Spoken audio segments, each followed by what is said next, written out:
Salut tout le monde! Aujourd'hui, on va parler d'un endroit fascinant en Afrique centrale, la frontière entre Kinshasa et Brazzaville. Ces deux villes sont vraiment uniques, elles se font face, juste de l'autre côté du fleuve Congo, ce qui en fait les capitales les plus proches du monde. Maintenant, vous pourriez penser que se déplacer entre elles serait simple. Mais en fait, le trafic frontalier ici peut être assez compliqué.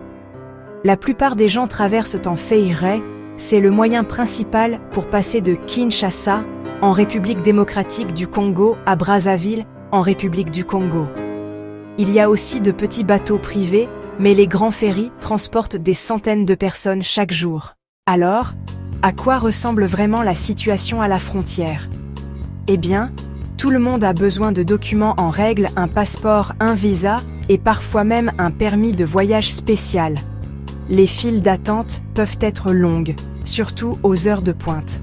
Et les contrôles sont stricts, les DDVA-NIA vérifient les bagages, et il y a des taxes et des frais à payer. Et ce ne sont pas seulement les touristes. Beaucoup de locaux traversent pour le commerce, faire des achats ou rendre visite à leur famille. Mais parfois, le trafic peut ralentir, voire même s'arrêter.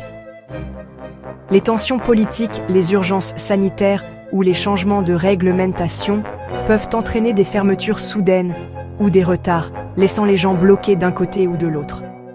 Aussi, avec le commerce intense de part et d'autre du fleuve, les autorités sont très vigilantes face à la contrebande et aux traversées illégales.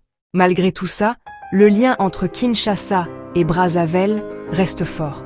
Chaque jour, les gens trouvent des moyens de faire avancer la vie de part et d'autre de la frontière.